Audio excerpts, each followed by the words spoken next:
being the best in the world at something is great. Like if you're on the top of everything, people praise you, like you get a lot of attention, and it just feels good. I'm not gonna tell you that it doesn't feel good. The problem is that it's an unhealthy lifestyle to continuously do for a long period of time.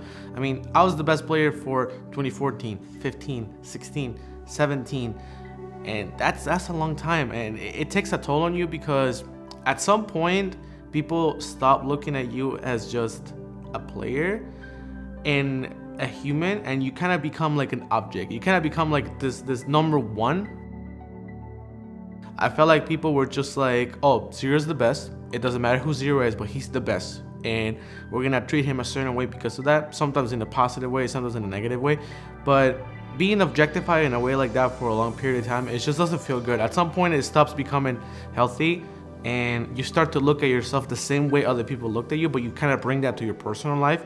For example, if I wanted to go somewhere, right, I will feel guilty because I wasn't practicing. If I wanted to hang out with somebody, I'll feel guilty because I'm not practicing. You know, other people are like, you know, trying to get at me.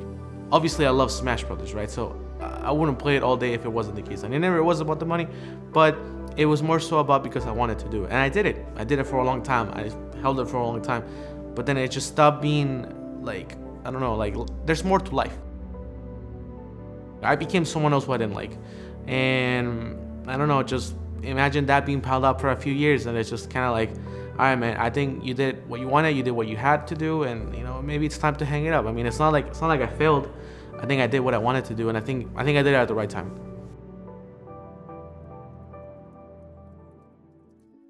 My biggest concern is that I wasn't sure how people were gonna react. I knew friends that were close to me knew it was upcoming and due, so I knew how they will react positively, but I didn't know how the overall community will react. I don't know if people were gonna be like, oh yes, I'm glad he's gone, or like, oh, you know, I'm gonna miss him, or like, I didn't know. I honestly had, I guess I wanna say like a conversation with myself the day before, and I kinda told myself, it doesn't matter what the reaction is. It doesn't matter if it's good or bad, but I tried my best to disconnect myself from the result because I'm not retiring for them. I'm retiring for myself. And if I care more about how other people feel about it, then it's not very honest. I posted it and it went great. Everyone had very, very good reactions with it. It surprised me because a lot of top players were very sad about it. A lot of players were like, oh dude, I wanted to keep playing you. It was always great to play you, or like, you were my inspiration to keep getting better. And like, it made me realize that I impacted so many people's lives by just playing a video game, which is still crazy to me to this day. After I retired, I feel like everything went back to place. I've been feeling better and better, and I feel like I'm being more myself now than I ever was. So when I was playing, one thing that I always wanted to do is create content. I always enjoyed creating content, videos, streaming. Streaming is always something that I thought I didn't like, and it was mainly because when I was the best, people would come in and they wouldn't treat me like as a person. Even if I tried to be nice, or even if I tried to be personable, most people would just come and watch and put so much pressure into how I'm playing because this guy's the best, right? So he can't lose, right?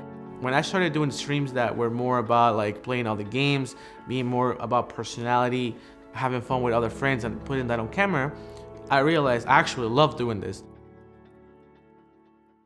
Imagine me on a random weekday, right? There's a Nintendo Direct. I make a joke tweet the day before where I say, oh, imagine they announce Smash 5 tomorrow. I said that.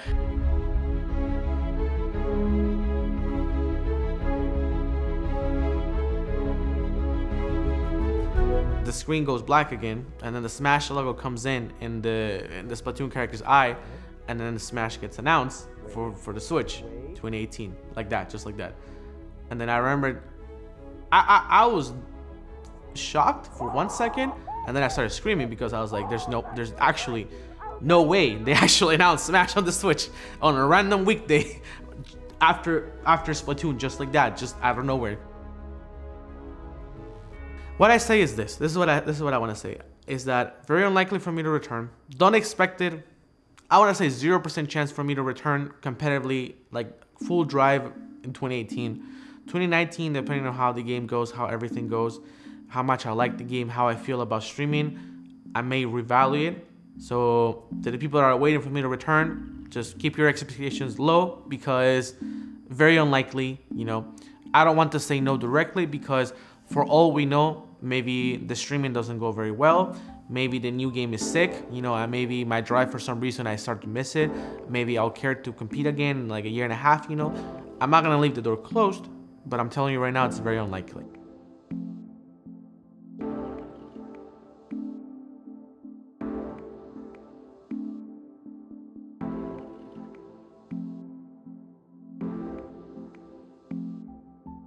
Also guys, don't forget to check out the social media links down below, specifically esports.htc.com. They do a lot of very awesome esports content as well, so if you like this piece, you probably will find a bunch of other pieces that you will like. As well, you can find information on the HTC Vive as well as on the awesome phones that HTC makes.